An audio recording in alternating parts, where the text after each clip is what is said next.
Faces of Philanthropy is a series highlighting young philanthropists of color who give back and who do amazing work in their communities. Our goal is to debunk the stigma that you have to be of a certain social status to be a philanthropist, but you truly just have to have a heart for others. This is Faces of Philanthropy.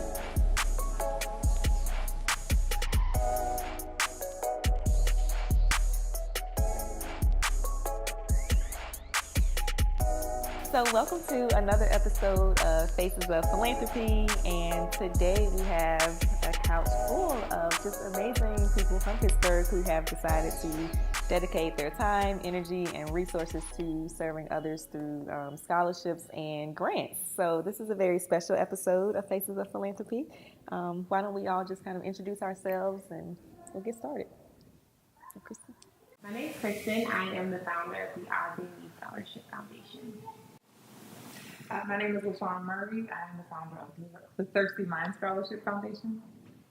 Hello, my name is Julius Boatwright, and I created the Social Justice and Human Rights Scholarship Fund.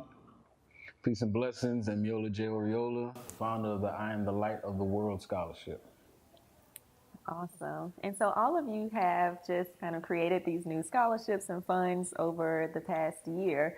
So first of all, congratulations to you on embarking on this very meaningful journey. And I want to start the conversation by, just asking the question of why. Why did you decide to start a scholarship? Why do you feel like your fund matters? And why is it important for, young people who look like us to have these funds and to give back in this way? So that's a very heavy and loaded question, but just why?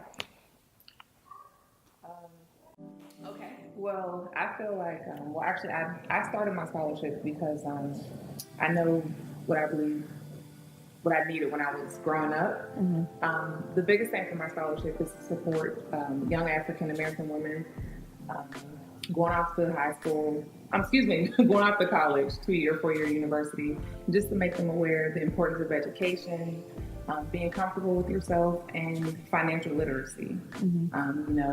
You know you're going to college. If you get student loans, understand what that means, mm-hmm. as opposed to using those student loans for Jordans. Those kinds of things. Like it all plays a part in your development. So that was the main reason for my scholarship. Nice. So I started my scholarship because I wanted to share my story.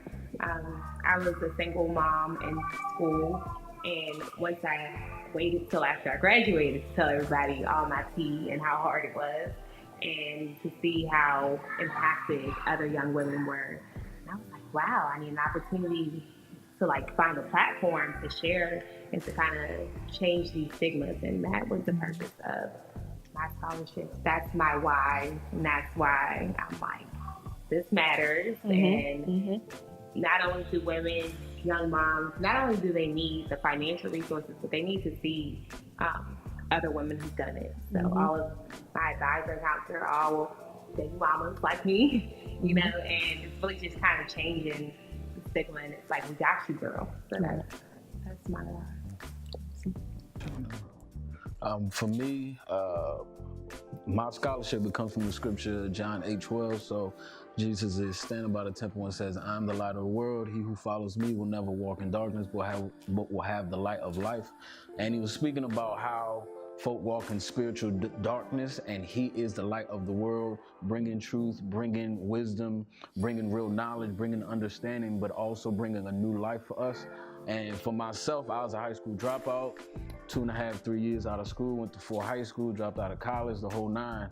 And when it came to me, especially for young African-American men and women, education has never been a light to us. We've always saw a light for using our bodies, football, basketball, everything else but our brain. And the Lord just really imprinted on me to say, the same way I am a light to you, education can be a light for others, because it just harpens on the idea that learning brings understanding. It exposes you to other things, and it allows you to have full comprehension. So this is really a mirror to how Jesus is a light to the world. but how education and learning and getting, not just getting an education from a 4-year institution, but really continuing your process of learning. So I just want to be a bridge to our folk that don't really have the financial capacity to do so, and they don't see this as a light to getting to a higher platform. So this is really pushing it in that direction. So.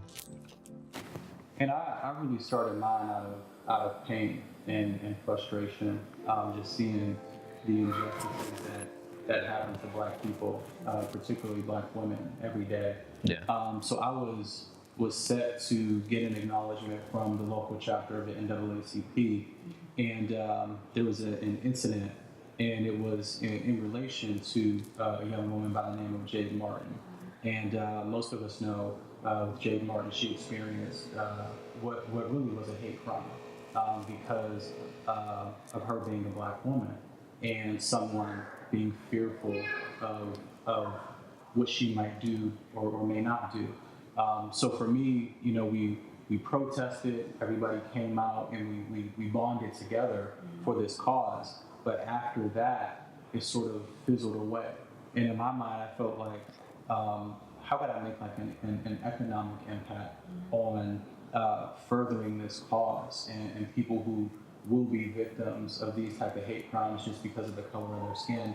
How can I seed something or invest in something that's going to be able to support folks with their legal battles, with the pain and suffering that comes along after the protests?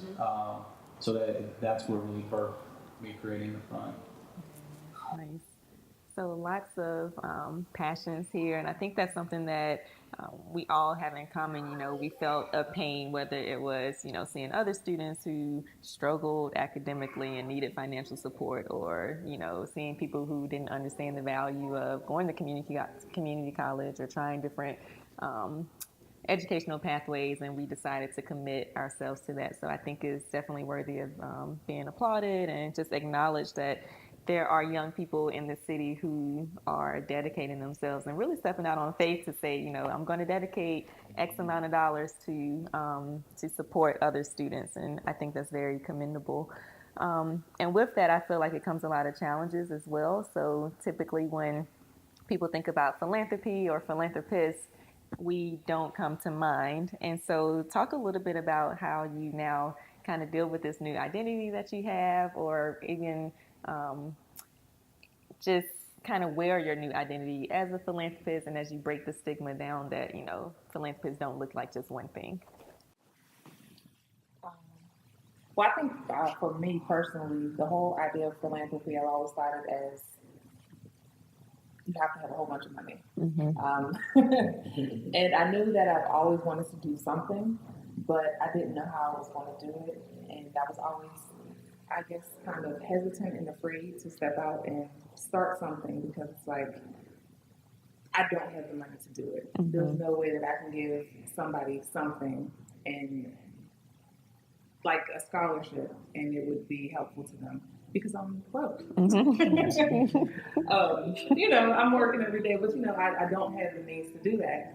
And when I finally realized that I could, it was just, it gives you just get this feeling like, oh my goodness, like I can give back. I've grown up volunteering and involved in a number of organizations, and it's just like, I can actually, if I had to, take some money out of my pocket and give it to a young lady for a scholarship. And it just makes you feel good. I know it makes me feel good. I think just realizing the potential of our networks, like understanding that we're just the vessels, right? But we have thousands of people, within our real life networks and our social media networks. We can raise tens of thousands of dollars for these causes, right? And we don't, I support foundations who give out funding. They do phenomenal work in the community, but we can really rewrite this narrative around what philanthropy looks like, and we can do it one person, one community member, $100 at a time, $10 at a time, and that adds up. I mean, that's how foundations get their money to give out, and donors giving $100, $1,000 gifts. Right. So this is just us sort of taking that on, tailoring it to our needs or our community needs. Now, add to that, I think for me, it's being the voice in the funding. We have a lot of times we think of philanthropy as like old white women and men, and it's like you're giving to a lot of times off low income minority communities, and it's like you don't know what we need. So for me, I can speak for a mom. I understand it's more than the finances. You might need a babysitter so you can go do your internship. I mean, it's like these other things that unless you've been there, unless you've had a need, you're not going to get. So when the people who have had needs, who have experiences, who have stories to tell, one, I can talk to anybody and ask for money, because the way I'm telling my story is compelling, because I'm talking about me, Right. and I understand that young woman who looks like me, so I can advocate on her behalf versus someone who may, I feel sorry for those young moms, or, we just want to help them out. They're struggling. It's like, no, she's good, she's strong, she has Right. this, and she just needs some support. And because I was there, I want to help. So I just think it's when you see yourself as a philanthropist, we're able to connect, in different ways to the causes that matter to us versus someone who's kind of on the outside looking in. And I think you said it with those kind of looking outwardly inside. For me, it was always about not letting other people define my narrative. So I'm big on it starting with love. People don't care about what you know until they know how much you care. You know what I mean? So it's like, I just don't want your money. You give me your time, you give me experience, you give me a testimony. So I want to be fruitful and then multiply. You know what I mean? I don't want to multiply my unfruitfulness and just give you a bunch of money that ain't come from somewhere. And when you do that, I think people know the difference, and it can spread like wildfire. And I think that's the point. Folk like us that ain't got millions of dollars in the bank, but what we do have, we're gonna multiply it. So. Right. And I also like to add, I think starting now to have this idea of being a philanthropist and my maybe $10 a month I'm putting away to start those habits now as young people. It's like, that's big. Because then, when the checks get bigger, now it's like I have a habit of giving. This is a part of who I am. Right. This is how I budget. I budget for causes that matter to me. So starting at this age, or, anyone who's kind of outside of that typical kind of philanthropist group, I think starting anytime before that puts you ahead of the game to impact things that matter. Yep.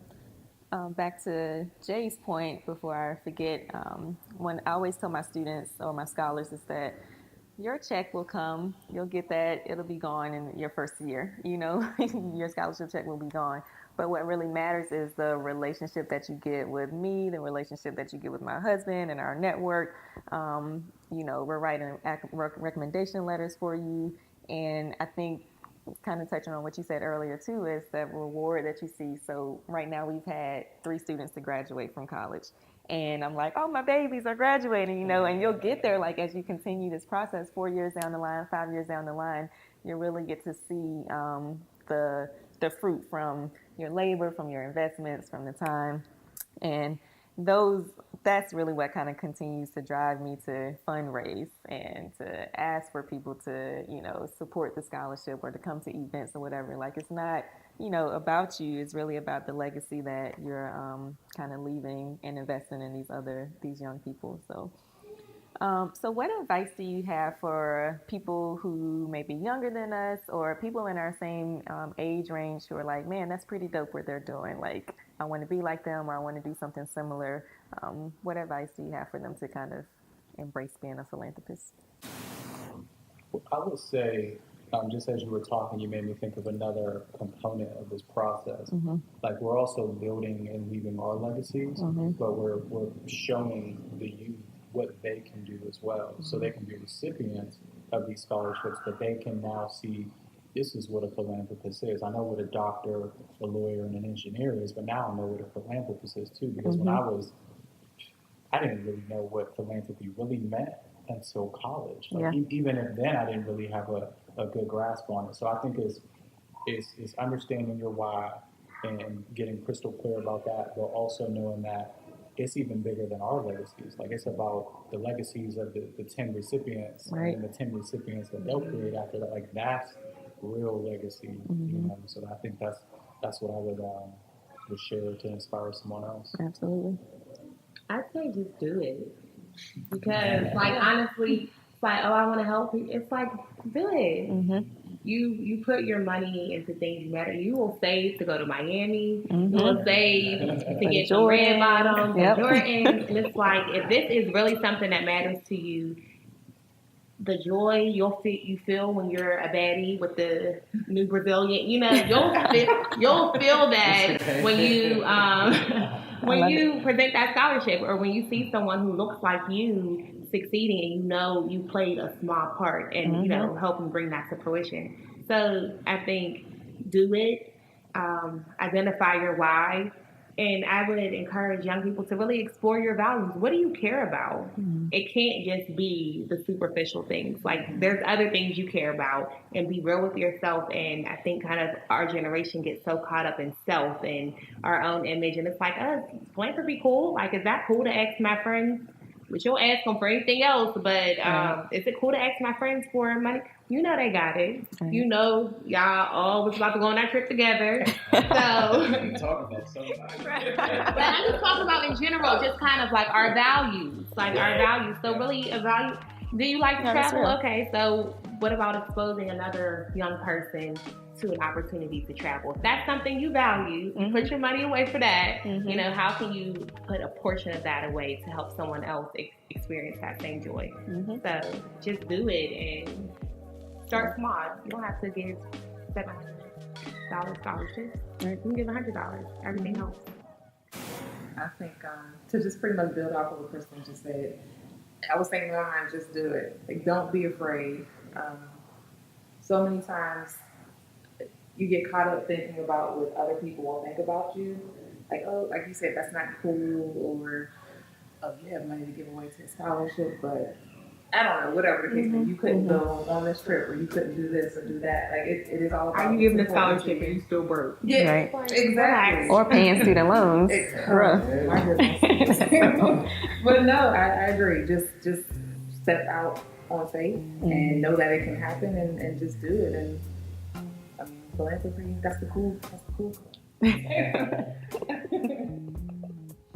I don't know what advice, because I'm still learning myself, but just understanding it's bigger than you and it's not a trend. So if you're really going to do this, I mean, put your hand to the plow. Don't look back, because it's not, I'm going to give this part of my life. You're giving yourself. So just understand whatever part you're giving of yourself that is pure, that is solid, and that you're giving out of an abundance of love. So, yeah. I love that, the abundance of love. Like, you think we do have the resources, we have an abundance to give, you know, and if you just kind of reimagine what you're able to get, because it's not always money, it's your time, it's your relationships. So. Absolutely.